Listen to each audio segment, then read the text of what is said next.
Kako bi reagirala, če bi se z kakega našega teambuildinga, recimo iz Banja Luke, šla javljati v živo ob enih zjutraj? Takrat bi se verjetno smejala, ko bi to naredila, bi bilo ful zabavno naslednji dan pa verjetno ne. Ja, neč, pa bi izbrisali bi čim prej, ko bi videli, ko bi trezni, ne. Kako bi reagirala, če bi od danes pa na jutr prosila za 2-tedenski dopust?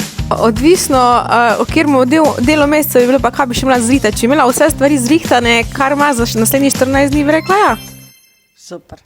Kako bi odreagirala, če ne bi prišla v službo, brez tega, da bi ti javila, pa bi pa na Instagramu videla, da sem šla smučat, na primer.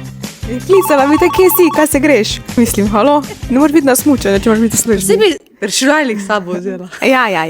Kako bi reagirala, če bi jaz mojega kameleona pripeljala tule, preselila v pisarne Malence? Glede na tako živali smo že imeli pri nas, mislim, da ne bi bilo problema. Kako bi odreagirala, če bi prišla v mojo pisarno, pa bi videla noter mene, Matejo in Urško, ki skupaj vse tri v Canvi delamo eno kreativo. Popizla bi.